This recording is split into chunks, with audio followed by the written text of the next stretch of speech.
Hello guys, आज हम पढ़ने जा रहे हैं कि हमारे पास पैकेट इंटरनेट ग्रोफर जिसे हम पिंग कहते हैं वो क्या होता है, कैसे वर्क करता है और इसके पीछे क्या लॉजिक है हमारा, ये किस किस चीज़ में हमारे पास यूज़ हुआ जाता है। तो जैसा कि आप देख रहे हैं यहाँ पर ये ping packet IN internet and G for Grofer, ये हमारा ICMP प्रोटोकॉल पे काम करता है जो कि हमारा नेटवर्क लेयर प्रोटोकॉल है। नेटवर्क लेयर पे ये प्रोटोकॉल हमारा काम करता है। तो ये प्रोटोकॉल में कैसे काम होता है, कैसे पिंग हमारा काम करता है, तो जैसे कि आप यहाँ पे देख रहे हो इस टोपोलॉजी में जो PC हमारे पास 0 है वो हमारा एक सर्वर 0 से कनेक्टेड है। अगर हम इस PC 0 से इस सर्वर पर पिंग करवाते हैं तो जो पिंग में हमारे पास, एक second, let me configure it first, automatic DHCP। सो यहाँ पर भी DHCP से खुद ले लें, ऑटोमेटिक, और यहाँ पर DHCP। तो जब हम इसको इससे पिंग करवाएंगे तो क्या होता है कि यहाँ से हमारे पास एक रिक्वेस्ट निकलती है, एक हमारे पास रिक्वेस्ट निकलेगी जिस रिक्वेस्ट में जो रिक्वेस्ट हमारी होगी इको रिक्वेस्ट, और वो किस टाइप की होगी, वो होती है C8 टाइप की। तो इको रिक्वेस्ट निकलती है हमारी और वो इको रिक्वेस्ट यहाँ पर इस सर्वर को पहुँचेगी। उस इको रिक्वेस्ट में हमारे पास क्या क्या होता है, उसमें हमारे पास इसकी सोर्स IP होगी, किसकी, PC 0 की सोर्स IP होगी, डेस्टिनेशन IP होगी सर्वर 0 की, और उस पैकेट के आगे एक और होगा हमारा जिसमें कि इको रिक्वेस्ट होगी और जो टाइप हमारी C8 की होगी। उसमें हमारे पास 4 डाटा पैकेट्स रहते हैं जो यहाँ से PC 0 से सर्वर 0 पर जाएंगे। 4 डाटा पैकेट्स जाएंगे और जो रिस्पॉन्स आएगा वो हमारा रिस्पॉन्स, मतलब जो हमारे रिप्लाई आएगा वो भी इको टाइप में होगा और वो टाइप 0 से, मतलब टाइप 0 होता है वो, और वो इको रिप्लाई हमारे पास PC 0 पर आएगा। तो ऐसे ही जब भी हम पिंग करते हैं किसी भी डिवाइस पर, जैसे वो राउटर है हमारा या हमारे पास सर्वर है और हमारे पास इन आर लैन, मान लो हमारे पास प्रिंटर है, तो इन सब पे जब हम पिंग करवाते हैं तो क्या होता है कि 4 डेटा पैकेट्स निकलते हैं और वो एज ए क्या कहते हैं रिक्वेस्ट जाते हैं और रिप्लाई दूसरी डिवाइस से हमारे पास आता है। समटाइम्स क्या होता है सिनेरियो में हमारे पास कि हमारे पास एक आता है रिक्वेस्ट टाइम आउट।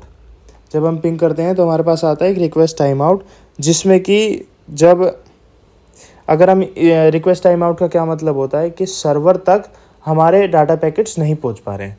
तो वो किस वे में नहीं पहुंच पा रहे होते, कभी बार क्या होता है कि सर्वर या जो भी डिवाइस है वो, उसका फर्स्ट सिनेरियो होता है कि शायद वो शट डाउन है, और जो उसका सेकंड सिनेरियो होगा वो ये होगा कि शायद उसमें, अगर सर्वर है तो उसमें फायरवॉल अप होगी, अगर राउटर है मतलब तो ऐसा हो सकता है कि शायद उसमें फायरवॉल अप है उसकी, इसलिए वो डाटा पैकेट्स को रिजेक्ट कर रहा है, या फिर ऐसा हो सकता है कि डिवाइस ऑलरेडी डाउन है। एक सिनेरियो और होता है हमारे पास जिसमें कि हमारे पास पैकेट्स आ रहे होते हैं पर कुछ पैकेट्स लॉस हो जाते हैं, जैसे कि एक पैकेट आएगा, 2 पैकेट हमारे पास लॉस हो जाएंगे, 4th पैकेट आ जाएगा। तो उस सिनेरियो में क्या है, हमारे पास पैकेट लॉस होता है, उसके भी बहुत सारे रीजंस होते हैं। कुछ रीजंस हैं उसमें, जैसे कि नेटवर्क में हैवी कंजेशन के ट्रैफिक बहुत ज़्यादा आ रहा है तो उस वजह से कुछ डाटा पैकेट लॉस हो रहा है, या फिर बैड हार्डवेयर हमारे पास के केबल्स में कुछ फॉल्ट है, या फिर हमारे निक में कोई दिक्कत है, या मॉडेम अच्छे से नहीं चल रहा है, जो हमारा हार्डवेयर है उसकी वजह से भी कभी कभार हमारे पास ये सिनेरियो हो सकता है कि कुछ डाटा पैकेट लॉस हो रहा हो। एक सिनेरियो आता है जिसमें कि वो हमारे पास पिंग में बताता है कि डेस्टिनेशन होस्ट अनरीचेबल। इसका मतलब है कि जो राउटर है हमारे पास, राउटर तक हमारे यहाँ पैकेट जा रहा है जो डायरेक्टली कनेक्टेड राउटर है, पर उससे आगे हमारा डाटा नहीं जा पा रहा है। उसका एक रीज़न, जो मेन रीज़न हो सकता है कि हाँ, जो डाटा है उसका रूट, जो डेस्टिनेशन रूट है, जो हमने राउट है वो नहीं डाल रखा है राउटर में, या फिर एक और हो सकता है कि राउटर के पास कोई डाटा नहीं है उस डेस्टिनेशन होस्ट का कि जहाँ तक हमें पहुँचना है, कोई उसमें राउट हमने नहीं डाल रखा है, कोई उसकी डेस्टिनेशन आईपी अभी तक हमने उसको असाइन नहीं कर रखी है जहाँ पे जिस मशीन पर हमें जाना है। तो कुछ हैं जैसे कि राउट नहीं है और जो डिवाइस है उस पर क्या पता आईपी कॉन्फ़िगरेशन ना हो रखी हो, और हमने क्या कहते हैं राउटर को सही से डाटा प्रोवाइड ना कर रखा हो कि किस राउट से कैसे और किस होप पर उसको जाना है उस डिवाइस तक पहुंचने के लिए। सो समटाइम्स और एक और सिनेरियो है इसमें कि कभी कभार हमें ये भी होता है कि हम जैसे कि इंटरनेट चला रहे हैं अपने ही लैन में, मतलब कि एक्सेस करना चाह रहे हैं इंटरनेट को, और हम कोई भी डालते हैं, मतलब कि जैसे कि youtube.com, अब मेरे को उसकी आईपी पता नहीं है तो हम डीएनएस से एक्सेस करते हैं उसको, डोमेन नेम सिस्टम से। तो वहाँ से अगर हम उसको एक्सेस कर रहे हैं और वो वहाँ तक नहीं पहुँच पा रहा है अपनी डेस्टिनेशन तक, तो भी हम पिंग करके और वहाँ पे हम लिखते हैं पिंग, और जो भी उसका डीएनएस है वो हम उसमें लिखेंगे। वहाँ पे डीएनएस डालने के बाद वहाँ पे हम पिंग करके देखेंगे अगर हमारे यहाँ से, अगर हमारी पिंग जब मशीन की डायरेक्ट पिंगिंग हो रही है वहाँ पे अगर वो पहुँच पा रही है, तो इसका मतलब है कि अब हम वहाँ से मतलब कि सर्च कर पाएंगे। क्योंकि कभी कभार क्या होता है कि हम नहीं कर पाते, फायरवॉल की वजह से नहीं कर पाते, तो भी हम फर्स्ट ट्रबल शूट हम वहीं से देखते हैं कि हमारा ये एरर क्यों आ रहा है, क्या कोई हार्डवेयर में दिक्कत है या हमारे मॉडेम में। अगर हमारे पास डीएनएस से जा रहा है तो इसका मतलब है कि हमारा मॉडेम सही काम कर रहा है, आईएसपी हमारा सही काम कर रहा है, और जो भी पीछे के डिवाइस जैसे निक हमारा सही काम कर रहा है जो हमारे डिवाइस में लगा हुआ है, और केबल सही से कनेक्टेड है, सब कुछ सही है हमारे लैन में। अब जो हमारे पास दिक्कत आ रही होगी वो हमारे लैन के बाहर दिक्कत आ रही है, तो हमारी जो कनेक्टिविटी है, अब मेरा इससे बहुत ज़्यादा टाइम सेव हो गया कि मैं सबसे पहले पिंग करके देखूंगा। अगर पिंग हमारे हो रही है तो हमें ये पता है कि हाँ हमारी कनेक्टिविटी सही है। आगे आईएसपी के आगे दिक्कत हो रही है, जो उनके सर्वर्स हैं उनमें थोड़ी सी दिक्कत हो रही है, हमारी तरफ से कोई दिक्कत नहीं। अगर मैं सबसे पहले अपना हार्डवेयर चेक करने लग जाता या कुछ और आईएसपी को कनेक्शन के लिए बोलने लग जाता तो वो चीज़ ठीक नहीं हो, वो बहुत टाइम कंज्यूमिंग है और उसमें बहुत हैसल है। सबसे पहले हम अपने ही से ही पिंग करके देखते हैं कि हमारे लैन में सब कुछ सही चल रहा है कि नहीं चल रहा है। तो यहाँ पर हम देखते हैं कि कैसे होता है। होस्ट ए है हमारे पास, ये होस्ट बी है। होस्ट ए की आईपी हमारे पास है 1.1.1.1 और होस्ट बी की है 3.3.3.3। अब होस्ट ए से होस्ट बी पे हमारे सबसे पहले रिक्वेस्ट जाएगी टाइप 8 की कि भाई पिंग, ये पिंग करेगा होस्ट ए होस्ट बी को, और फिर होस्ट बी रिप्लाई करेगा, एको रिप्लाई करेगा इसका टाइप 0 से कि ये 4 डाटा पैकेट्स यहाँ से जाएंगे रिक्वेस्ट में और 4 डाटा पैकेट दोबारा से वापस आएंगे इको रिप्लाई में। अब इसमें एक जब हम पिंग करते हैं, जब हम पिंग करेंगे, wait a second, desktop, let's से हम पिंग कर रहे हैं इस सर्वर को, इस सर्वर की आईपी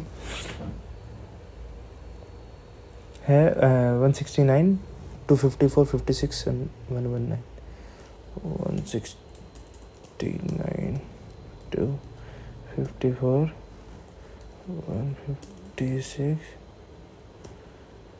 then 254.56.119 254.56.119। अब हमारे पास रिप्लाई आ रहा है इस सर्वर से। तो हमारे पास एक कंटिन्यूस के लिए भी होती है कमांड जो कि पिंग -t और let's say same and then we add -t, so it will continuously ping on this server। so हमारे पास जो आपको दिख रहा होगा यहाँ पे, ये तो हमारे पास पता है आपको डाटा जो पैकेट्स आ रहे हैं वो 32 बाइट्स के हैं, और जो टाइम है वो 1 ms से कम पड़ रहा है हमारे पास। ये जो TTL है, तो ये TTL क्या है हमारे पास? TTL का मतलब होता है मतलब होता है टाइम टू लीव। एक होता है राउटर का जो ट्रिप टाइम होता है वो RTT करके होता है, जो हमारे पास राउटर में दिखाई देगा। नहीं, यहाँ पे भी शायद होना चाहिए, यहाँ हमारे पास नहीं है, तो हमारे पास ये राउटर में दिखाई देगा। पर ये TTL क्या होता है, ये हमारी लेटेंसी डिसाइड करता है कि कितनी लेटेंसी है, कितने होप्स लेने पड़ेंगे हमें उस डेस्टिनेशन तक जाने के लिए, वो हमारा TTL डिसाइड करता है। तो ये क्या होता है, टाइम टू लीव। इसी से हमारा सजेस्ट होता है कि रिक्वेस्ट टाइम आउट हो गया है या डेस्टिनेशन होस्ट अनरीचेबल है। ये सब कौन बताता है, ये TTL की वजह से डिसाइड हो पाता है, क्योंकि लेटेंसी डिसाइड करती है टाइम टू लीव कि कितना टाइम लग रहा है। टाइम लग रहा है का मतलब है कि कितने टाइम तक जो हमारा पैकेट है वो ज़िंदा रहेगा, वो डेड नहीं होगा। मान लो हमने 4 पैकेट भेजे हैं, पर कुछ टाइम तो होगा ना कि वो पैकेट कितनी देर तक अलाइव रहेंगे और कितने होप्स तक जाके वो अलाइव रहेंगे। ऐसा नहीं है कि वो इन्फिनिटी तक ही अलाइव रहेंगे, कभी ना कभी वो पैकेट डिस्ट्रॉय होंगे। तो क्या होता है कि TTL जो क्या कहते हैं, हम 28 होप्स, जो 128 का एक मैक्सिमम रेंज होती है TTL की। TTL वर्क कैसे करता है हमारे पास वो भी है। वेट, यहाँ पर फर्स्ट तो सबसे पहले हम ये देखेंगे नीचे TTL। हाँ, हमारे पास एक और कमांड होती है ट्रेस रूट करके, जैसे कि यहाँ पर मैं दिखाता हूँ आपको, ट्रेस रूट। और जैसे कि अभी हमें ये सिर्फ पिंग दे रहा है, ये पिंग दे रहा है, ये कह रहा है कि हाँ भाई मैं वहाँ तक पहुँच पा रहा हूँ, मेरा क्या कहते हैं वहाँ से कनेक्शन है और ठीक से मैं पिंग कर पा रहा हूँ, डाटा पैकेट जा पा रहे हैं। अब मेरे को पता लगाना है कि बीच में कितने होप्स हैं, किस किस IP पे जा रहा है। तो उसके लिए हम लिखते हैं ट्रेस RT ट्रेस रूट और इतना। तो वो अब बताएगा कि यहाँ पर जाने के लिए तो हमें कितने, वो कह रहा है ये जो जाता है ये मैक्सिमम 30 होप तक जाता है, 30 होप्स तक के। एक होप्स का मतलब क्या है, यहाँ पर होप्स होता है कि जैसे कि यहाँ से अगर यहाँ पे राउटर जुड़ा होता है एक और, लेट्स सी ये होप्स, तो यहाँ से ये जो आपको दिख रहा है 1.1.1.1 से 2.2.2.2 तक जाएगा। तो यहाँ पर ये एक होप है, 1 होप, ये है सेकंड होप, ये है थर्ड होप। तो ऐसे ही जितनी बारी आगे चलते जाते हैं उनको बोलते हैं हम होप्स, आगे की तरफ होप्स। तो अब TTL वर्क कैसे करता है हमारे पास, हाँ, ट्रेस रूट में क्या होता है कि हमें रूट देखना है कि किस रूट से, क्या पाथ से जा रहा है, कि यहाँ से कौन से राउटर पे गया है, फिर उससे अगले पे कौन से राउटर पे गया है, किस IP पे गया है, कितना टाइम लगा है, कितने होप्स पे गया है, और क्या उसका टाइम टू लीव फिर वैसे ही डिसाइड होता है। जितने होप्स होते जाते हैं उतना ही टाइम टू लीव कम होता चला जाता है। तो क्या होता है कि सबसे पहले यहाँ से वो क्या करेगा, सबसे पहले ये मेथड, ये जो लाइन दिख रही है आपको 1 से 0, यहाँ से 1.1.1 से हमें जाना है 3.3.3 तक। तो यहाँ से 1.1 से वो सबसे पहले क्या करेगा, एक पैकेट को उसका टाइम देगा, टाइम दे के भेजेगा कि आपको 1 सेकंड तक लाइव रहना है, 1 होप तक लाइव रहना है। तो यहाँ से 1.1.1 से सबसे पहले एक पैकेट जाएगा यहाँ पर, तो वो उसको बताएगा कि हाँ भाई मैं यहाँ तक पहुँच पा रहा हूँ, और यहाँ पर जाकर वो पैकेट डिस्ट्रॉय हो जाएगा।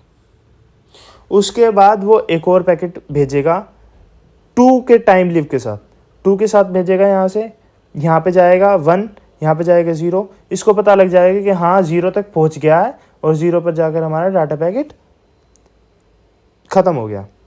अब वो एक और पैकेट भेजेगा 3 के साथ। अभी तक उसको उसकी डेस्टिनेशन नहीं मिली, जब तक उसको उसकी डेस्टिनेशन नहीं मिलती है तब तक वो पैकेट भेजता रहता है, या आगे होप्स ख़त्म हो जाएं तब तक भेजता रहता है। अब होप्स तो हैं आगे, पर डाटा पैकेट्स में यहाँ तक जा रहा है, यहाँ तक जा रहा है। उसको पता लग गया कि हाँ भाई आगे राउटर है, पर मेरी लेंथ कम पड़ रही थी, टाइम टू लीव कम पड़ रहा था, तो मैं अब इसको और देता हूँ। तो उसने अब 3 के साथ दिया इसको, यहाँ पे जाके वो चीज़ 2 हो गई, यहाँ 1 हो जाता है, और यहाँ पर 0 हो जाता है। जब वो 0 पे पहुँचा, यहाँ पे 0 पे पहुँच रहा था, उसकी डेस्टिनेशन नहीं मिली थी। यहाँ पे 2, 1 और 0 पे पहुँच रहा था, तब भी उसको उसकी डेस्टिनेशन नहीं मिली थी। अब यहाँ पर उसने 3 के साथ उसको टाइम टू लीव भेजा, तो यहाँ से 3 से यहाँ 2 हुआ, यहाँ 1 हुआ, यहाँ 0, उसको उसकी डेस्टिनेशन मिल गई। अब आगे कितने राउटर हैं या नहीं हैं उससे उसको कोई फ़र्क नहीं है। अब उसको उसकी डेस्टिनेशन मिल गई तो क्या होगा कि जब भी ट्रेस रूट यहाँ तक काम कर रहा है तो वो TTLs भेजता है, और वो TTLs क्या करते हैं, IPs के थ्रू उसको उसका इन्फो भेजते हैं आगे वाले का कि हाँ भाई इसके पास आगे ये चीज़ है।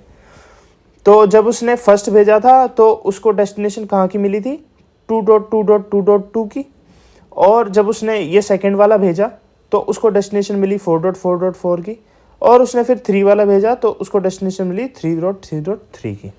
तो अब वो अपनी डेस्टिनेशन पहुंच गया। ये तीन लॉग्स वो दिखाएगा यहाँ पर। ये 3 लॉग जैसे यहाँ पे लिखे हुए हैं वो यहाँ ऐसे दिखाएगा कि फर्स्ट वाले में मैं इस हॉप पे गया, सेकंड वाले पे मैं इस हॉप पे गया, और थर्ड वाले में मैं इस हॉप पे गया। तो ये रूट दिखाएगा कि पैकेट्स किस रूट से जा रहे हैं, और उन रूट्स के साथ वो उसका इंटरफेस दिखाएगा अगले नेटवर्क में।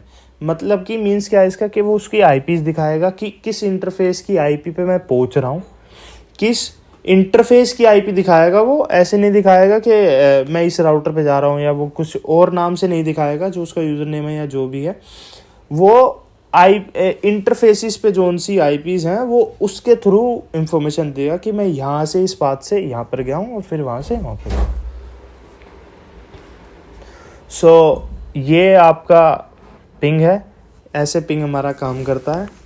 आपको मैंने बताया कि यहाँ से पिंग को आप IP दोगे, वो पैकेट्स भेजेंगे, एक दूसरे में कनेक्टिविटी इस्टेब्लिश होएगी, और कंटिन्यूस पिंग के लिए हमारे पास ये कमांड होती है पिंग -t। एक ट्रेस रूट होता है कि हमें पूरा रूट ट्रेस करना है कि कहाँ से हमारी पिंगिंग हो रही है, कहाँ से हमारी कनेक्टिविटी इस्टेब्लिश हो पा रही है डिफरेंट होप्स पर, डिफरेंट राउटर्स पर, और कैसे कैसे पैकेट जा रहा है, क्या क्या सिनेरियोज में हम इसको यूज़ करते हैं। Pinging almost used in any trouble shoot, any kind of troubleshoot which we are having trouble on our LAN or with the internet.